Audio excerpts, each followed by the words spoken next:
Like और share करना ना भूले, आइकन बेल दबाना बिल्कुल ना भूले, जिससे प्रत्येक जानकारी आपको सबसे पहले मिल सके, जैसे कि प्रत्येक दिन का राशिफल, प्रत्येक पर्व का आर्टिकल, नई और ताजी खबरें।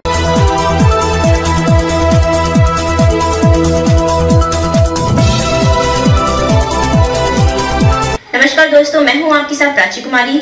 देश दुनिया की तमाम खबरें जानने के लिए मेरे साथ बने रहिए आरपीएस समाचार पर, जहां दिखेंगी खबर सच।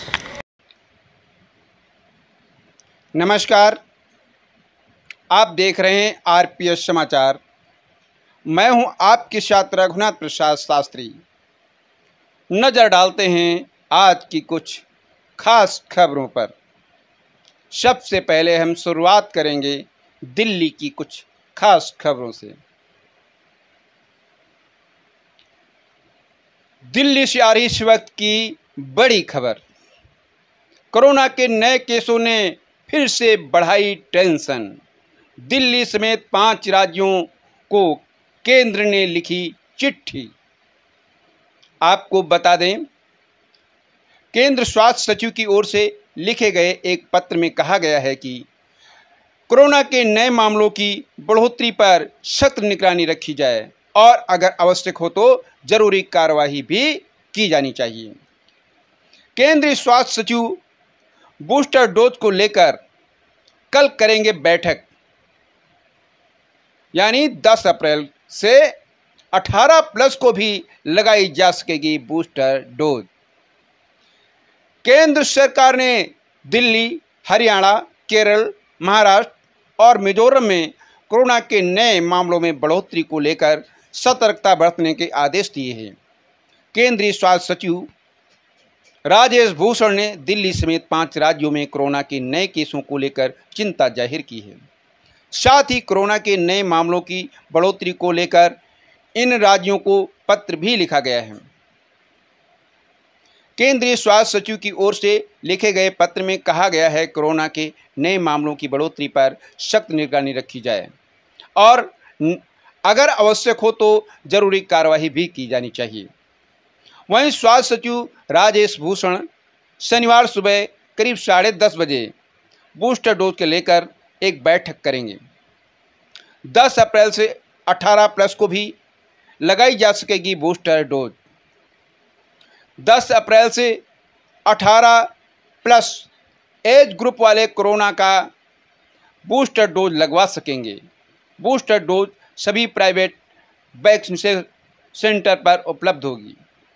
इसके अलावा पहले और दूसरे डोज के लिए सरकारी टीकाकरण केंद्रों के माध्यम से चल रहे मुफ्त वैक्सीनेशन प्रोग्राम के साथ साथ हेल्प वर्कर्स, फ्रंटलाइन वर्कर्स और 60 प्लस एज ग्रुप के लिए बूस्टर डोज जारी रहेगा।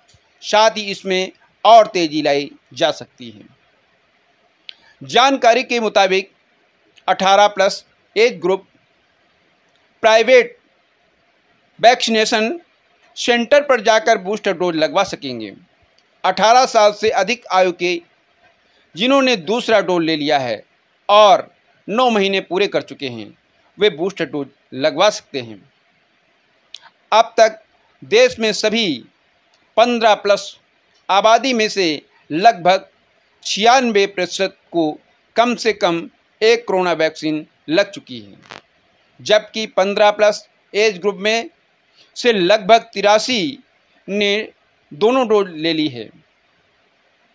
Health care workers, frontline workers और 60 प्लस एज ग्रुप को 2.4 करोड़ से अधिक बूस्टर डोज भी लगा दी गई है। 12 से 14 वर्ष आयु वर्ग के 45% लोगों ने भी पहली डोज ले ली है।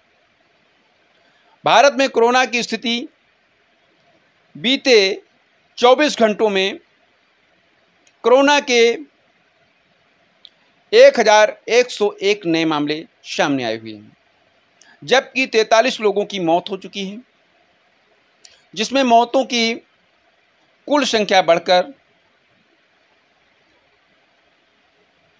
5,21,573 हो गई है।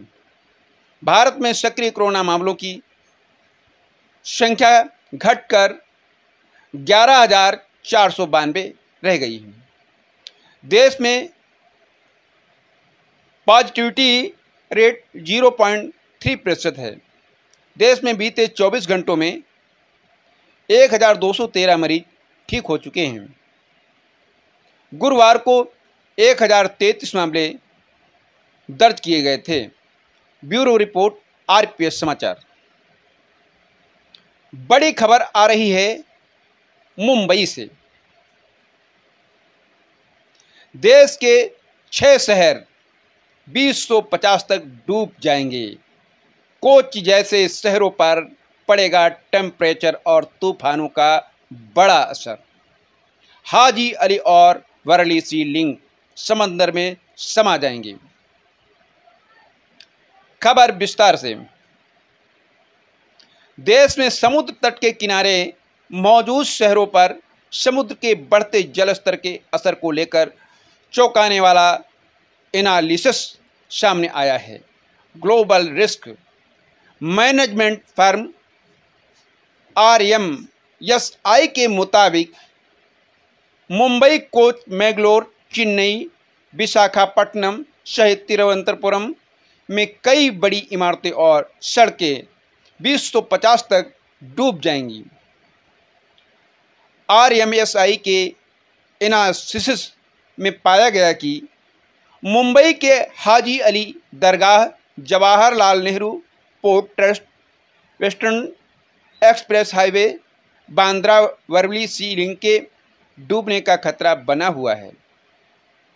RMSI ने कहा, inter governmental panel on climate change IPCC की असेसमेंट सपोर्ट के आधार पर कही है। इसके अलावा जलवायु परिवर्तन के नए डेटा और प्रभाव को लेकर बनाए गए मॉडल का भी इस्तेमाल किया गया है। एनालिसिस के लिए 6 शहरों के डिजिटल मॉडल बनाए गए। जलवायु परिवर्तन को लेकर पब्लिश की गई सबसे लेटेस्ट इस रिपोर्ट का नाम climate change 2021 the physical science basis है। इस एनालिसिस के लिए देश के 6 तटीय शहरों मुंबई, चेन्नई, कोच, विशाखापट्टनम, मैंगलोर और तिरुवनंतपुरम को शामिल किया गया है। RMSI के एक्सपर्ट्स ने इन शहरों के समुद्री किनारे के लिए एक हाई रेजोल्यूशन डिजिटल मॉडल तैयार किया। इसके बाद जलस्तर और बढ़ने को मापने के लिए एक मैप तैयार किया है। IPCC ने अनुमान जताया है कि 2050 तक भारत के चारों ओर समुद्र का जलस्तर काफ़ी बढ़ जाएगा। जलवायु परिवर्तन को लेकर ministry of earth sciences Moses ने भी कहा है कि नॉर्थ इंडियन ओनस NIO के जलस्तर में साल 1874 से 2004 के दौरान हर साल 1.6 से 1.75 मिलियन की रेट से बढ़ोतरी देखी गई है। वहीं 1993 से 2017 के दौरान हर साल 3.3 मिलीमीटर का इजाफा होता हुआ नजर आया। दोनों ही मामलों में यह बढ़ोतरी दुनिया के लिए एक संकट का कारण बन सकती है। दुनिया भर में समुद्र के जल स्तर में हो रहे औसतन बढ़ोतरी के रेट भी बराबर हैं।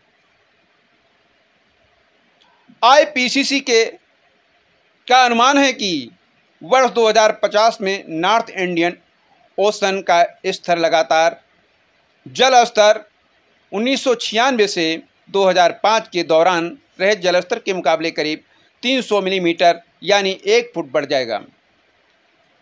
MOES की रिपोर्ट के मुताबिक वैश्विक औसत वृद्धि के ये नए अनुमान करीब 180 मिलीमीटर हैं।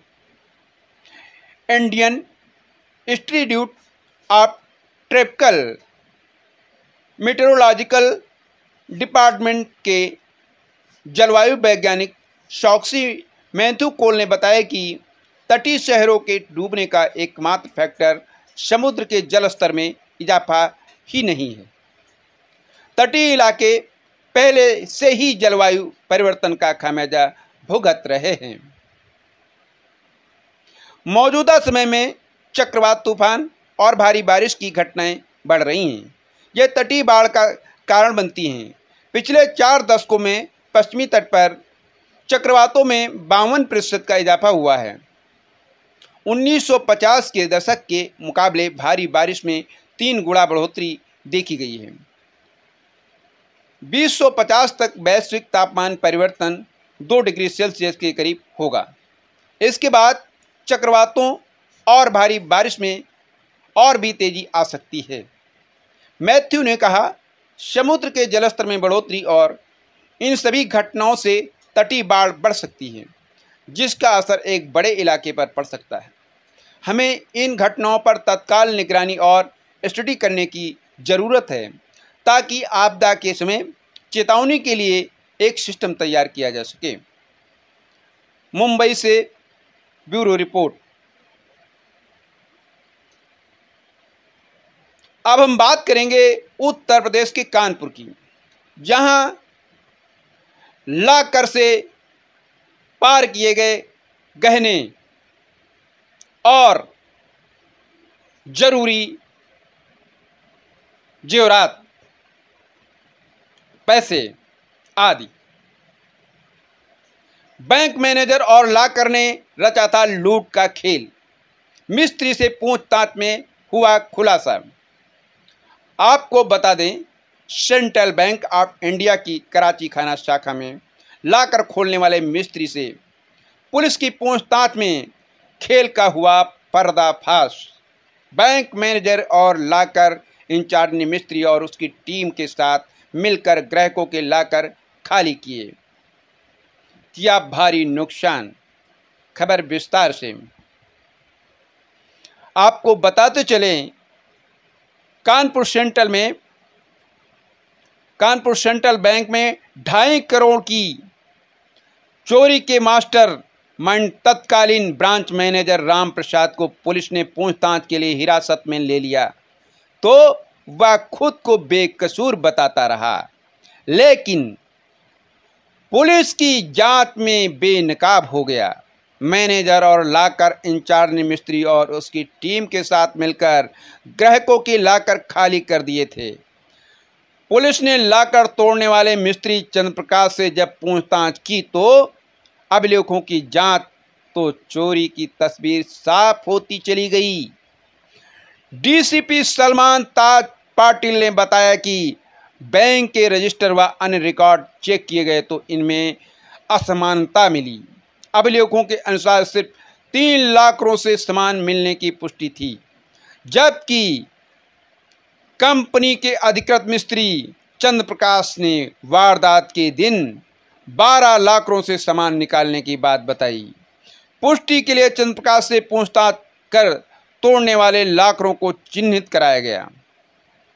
मिस्त्री ने उन लॉकरों को भी बताया जिनसे ग्राहकों के करोड़ों के गहने गायब किए थे। मिस्त्री ने इन लॉकरों को लॉकर इंचार्ज की निशानदेही पर खोलने की बात कबूली। पुलिस खुलासे को और पुख्ता करने के लिए चंद्र प्रकाश के साथी करण रात को भी शुक्रवार को अपने साथ बैंक ले गई। उसने भी पीड़ित ग्राहकों के लॉकरों को खोलने की पुष्टि की। करण रात को इस काम के लिए अलग से 10,000 रुपये दिए गए थे। इसके बाद जब पुलिस ने बैंक मैनेजर से सख्ती से पूछताछ की तो वह टूट गया और पूरी वारदात में लॉकर इंचार्ज शुभम मालवी की भी अहम भूमिका रही। पहले टटोला फिर उड़ा दिए लॉकरों से गहने। पुलिस को मिस्त्री चंद्र प्रकाश ने बताया कि 29 लॉकरों को खोलने के लिए उनके पास 6 घंटे का वक्त था। इनमें से 20 अनऑपरेट वाले लॉकर थे जिन्हें तोड़ने में समय नहीं लगा, लेकिन शेष 9 लॉकरों को तोड़ने से पहले उन्हें टटोलना पड़ा कि उनमें रकम है या नहीं। लॉकरों के छेद में पहले तीली डाली, जिनमें गहने भरे होने की एहसास हुआ, उन्हें तोड़ दिया गया। अधिकारियों ने बड़ी सफाई से अभिलेखों में उन्हीं 29 लॉकरों का जिक्र किया था जो अनऑपरेट थे, जबकि वारदात के दिन 20 अन्य ऑपरेट वाले और 9 ऑपरेट लॉकरों को तोड़ा गया था। वहीं किराए पर उठे 507 लॉकरों में से ग्राहक अब तक 306 लॉकर चेक कर चुके हैं, जिनमें से अभी तक 9 लॉकरों से ही गहने गायब होने की पुष्टि हुई है। 2 दिन की छुट्टी लेकर फरार हो गया locker in charge. Locker in charge Shubham Malviya police की जांच में शुरुआत से ही शक के घेरे में था। बैंक के अंदर पुलिस की चहलकदमी बढ़ते देख वह 2 दिनों का अवकाश लेकर फरार हो गया। पुलिस को उसकी अंतिम लोकेशन प्रयागराज में मिली थी। एक टीम ने प्रयागराज में डेरा जमाया हुआ है, लेकिन अब तक उसका कोई सुराग नहीं मिल सका। वहीं पुलिस चंद्रप्रकाश के भाई रमेश की तलाश में जुट गई है। ब्यूरो रिपोर्ट, आरपीएस समाचार। एक और खबर आ रही है कानपुर से। नए सत्र में प्रास्नातक पाठ्यक्रमों में भी लागू होगी नई शिक्षा नीति। क्रेडिट सिस्टम के आधार पर होंगे अंक। छात्र साहू जी महाराज विश्वविद्यालय के सभागार में सभी डीन और कोर्स कन्वीनरों की बैठक में प्रस्नातक पाठ्यक्रमों में नई शिक्षा नीति लागू करने का फैसला लिया गया है। मई के पहले सप्ताह एक प्रस्नातक कोर्स का पाठ्यक्रम देने के निर्देश दिए गए हैं। छात्र साहू जी महाराज विश्वविद्यालय CSJMU नए शैक्षिक सत्र से प्रस्नातक कोर्सों में भी नई शिक्षा नीति लागू करेगा। ऐसे में MA, MS, SC, MCOM समेत अन्य प्रस्नातक कोर्सों की परीक्षाएं भी एक सेमेस्टर के हिसाब से होंगी। छात्र छात्राओं को हर सेमेस्टर में इलेक्टिव विषय पढ़ना होगा। उनके अंक भी क्रेडिट सिस्टम के आधार पर तैयार होंगे। शुक्रवार को CMS JMU के एकेडमिक भवन स्थित सभागार में डीन एकेडमिक मिक्स प्रोरोली शर्मा ने सभी डीन DCC निदेशक और विभिन्न कोर्सों के कन्वीनरों की बैठक बुलाई। इसमें प्रस्नातक स्तर पर भी नई शिक्षा नीति लागू करने को लेकर चर्चा हुई। तय किया गया कि नए सत्र से प्रस्नातक स्तर पर चॉइस बेस्ड क्रेडिट सिस्टम लागू होगा। प्रस्नातक कोर्सों के पहले और दूसरे सेमेस्टर का पाठ्यक्रम अनिवार्य रूप से सभी डीन व कन्वीनर मई के पहले सप्ताह तक तैयार कराकर डीन एकेडमिक्स कार्यालयों में जमा करवाएंगे। CSJMU में नवीन शैक्षिक सत्र से शुरू हो रहे 78 नए कोर्स। जानते हैं पूरा मामला, फीस का स्ट्रक्चर क्या है। पाठ्यक्रम बनाने के लिए संबद्ध महाविद्यालयों के शिक्षकों की मदद ली जा सकती है। जिन कोर्सों में प्रैक्टिकल विषय है उसमें 4 थ्योरी और 1 प्रैक्टिकल पेपर होगा। सभी में 4 क्रेडिट दिया जाएगा। नॉन प्रैक्टिकल कोर्सों में 4 पेपर होंगे, जिनमें 5-5 क्रेडिट छात्रों को हासिल करने होंगे। पहले वर्ष में छात्रों को 52 क्रेडिट हासिल करना होगा। बैठक में पूर्व dean academics pro Anshu Yadav, CDC निदेशक डॉक्टर राजेश दुबे, डीन प्रशासन प्रो सुधांशु पांड्या मौजूद रहे। प्रश्नातक के दोनों विषयों में करनी होगी। रिचर्डसन सीडीडी निदेशक डॉक्टर राजेश कुमार द्विवेदी ने बताया कि प्रश्नातक कोर्स के विद्यार्थियों को पहले जहां दूसरे वर्ष में डिसर्टेशन वर्क कराना होता था, अब नई शिक्षा नीति के मुताबिक उन्हें पहले वर्ष में ही डिसर्टेशन वर्क कराना होगा।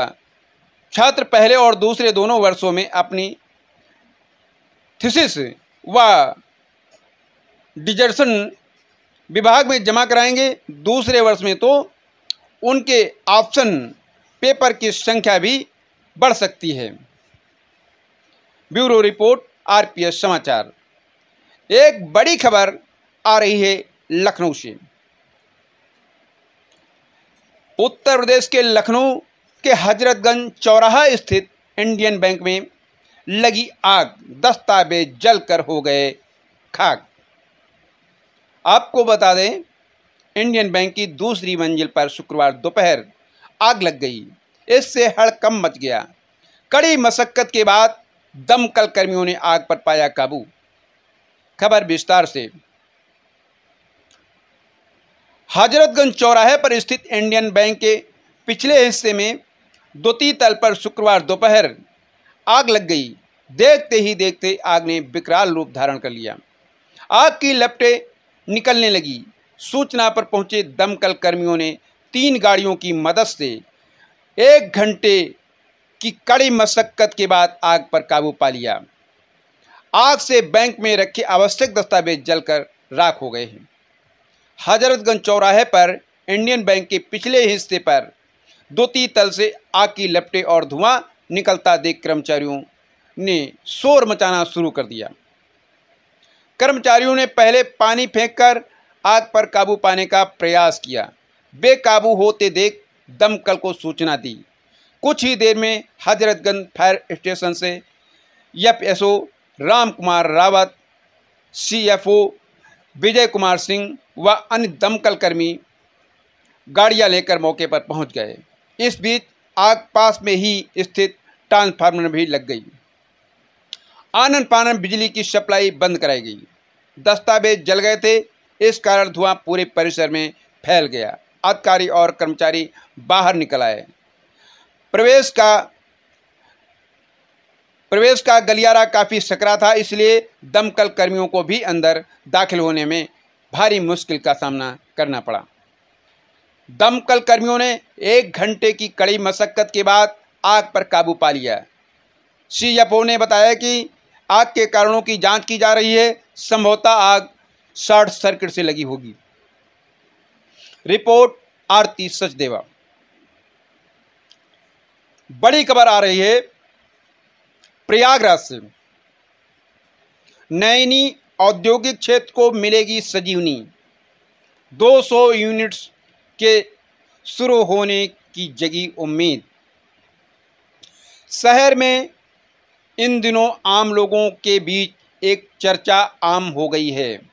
यह चर्चा है कि नैनी के औद्योगिक क्षेत्र को लेकर दरअसल प्रयागराज वासियों के बीच दम तोड़ चुके नैनी के औद्योगिक क्षेत्र को दोबारा से विकास के पंख लगने की उम्मीद लगी है। इस बार नंदी को औद्योगिक विकास का विभाग मिला है। ऐसे में शहर में इन दिनों आम लोगों के बीच एक चर्चा बनी हुई है। यह चर्चा है नैनी औद्योगिक क्षेत्र।